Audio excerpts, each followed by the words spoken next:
All right, welcome back. And we're going to talk about working with a double array, which is like a matrix, a series of rows and columns like a table. So, for example, we can declare a matrix, a string double array, and we'll call this, for example, users. Okay, so this users is going to be an array. It's going to sit inside an array, basically. So we have one user. We'll say John Williams jw@testemail.com. Close that up, add a comma. Now we have another user. We'll say is Sarah Jackson sj@testemail.com. Close that, set up, and then let's do one more. We'll do Rachel like Wallace at, and then arc@testemail.com. Okay, so this is a simple 3x3, and let's see, now I need to close this up and put a semicolon there. Okay, so maybe to make this a little bit more clear, I'll put all the users on one line, then we'll close up the brackets like this. There we go. Okay, so this declaration is just fine, and in fact, let me make it a, yeah, this is fine. Okay, so to iterate through this, by the way, there's a couple things we'll want to know how to do. First, let's get the size of the array. So what we want to do then is say users dot length. So this is integer rows equals. Actually, say integer should be like the users. Or let's see, num of users, and then this would be integer num of fields. Is we want to say, okay, let's get any record, like the 0th record, and then get the length. Users at 0 dot length.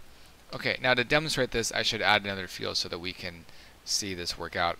So let's add just some numbers here for a phone number, and so in other words, we want to make sure this is a 3x4. Okay, now let's print, say number of users is num of users, and say number of fields is num of fields. Okay, we run this. Then let's see, let's do a /n here. Let's just say here, start to news this out. /n double arrays. Here, number of users are 3, number of fields are 4. Okay, and again, that you can delineate that this way as well. So doing a double matrix. Okay, very good. Now let's traverse the double array.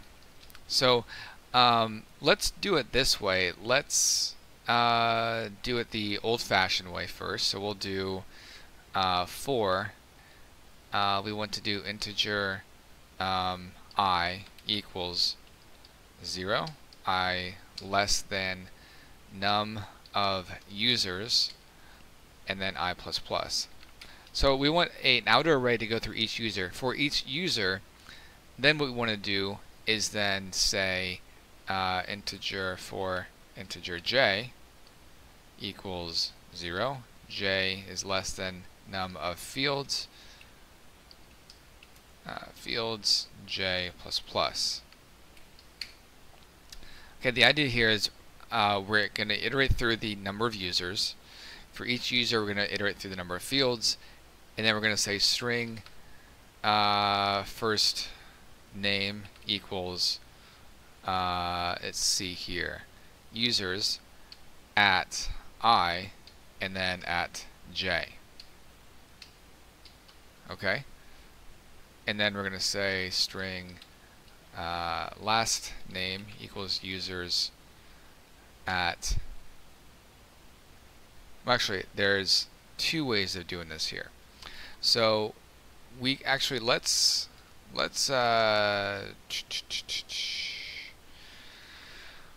we want to do is actually put this here, and I'll show you why. We know that at the 0th position is the first name, right? We know at the first position is the last name, and then we know that the string email is users at I, and at the second position string phone is equal to the users at the ith record and at the third position. There's no J. Okay. And then we are going to then print sysout.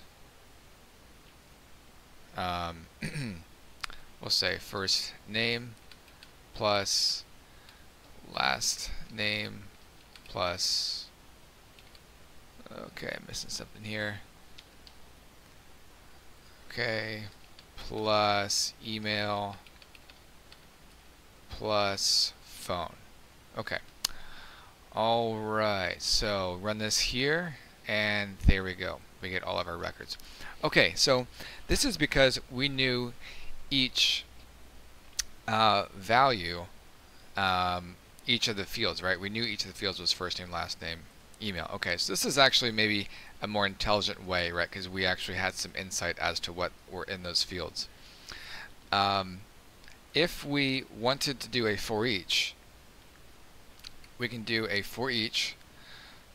Okay, so if we're going to traverse the users, which is a double array, then we want for each record in the users. So in other words, we want a string user in the users. But if users is a double array, then each record in users is going to create a single array, right? All right. Now we can say for each field in the user, we want to print sysout. We want to print the field, and now we can run this here, and now it's going to print everything. Okay, so let's kind of walk this back, and actually let me clean this up here. Let me just, to make this a little bit easier to read, say sysout and say, put this in a bracket.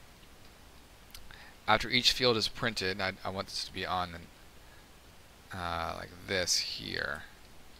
There we go. Add a space, and then at the end of that iteration of each record, each user, we're going to do a sysout, and we're going to close up that record. Now when we run this here, there we go. Now that's looking nice. Okay. So again, let's just say sysout /n/n using for each. Alright, great. Okay, so we see that both work just fine, but this was much easier to write, right? This was much easier to write. And so what we want to notice again is that the for each takes everything down one dimension in a way. If we have a double array, then each iteration in that double array will be a single array. Then each iteration in a single array will be a string. So have some practice with using a double array here. And I kind of want to actually go back maybe a very old-fashioned way, and that is iterating through a double array, because we actually didn't do that here this time. So I'm going to take this out. So I'm going to go back to iterating through each loop so many times. See, this iterated through only 3 times, right? There's only 3 times that this looped through. This is looping through actually 3 times 4. This is looping through 12 times because it has 2 loops, one for each user and one for each field. This, because we actually assigned a value within each record, we only ran through the loop for the number of records that there were. So if we wanted to do 2 loops and actually iterate through everything, we do I integer j equals 0. Kind of go back to what we did earlier. J less than num of fields j plus plus. Okay, and then we'll just print each field here, which is users I and j. So that's going to print all of these here that we did earlier. Okay, so this again is kind of replaced by this guy here, but this one is probably a little more cleaner. So to kind of get the idea of how to do double arrays and how to find the length of the rows and columns when you have a double array. So that's it for kind of the basics, and then we'll actually enhance this even further, especially when we get when we get to collections framework.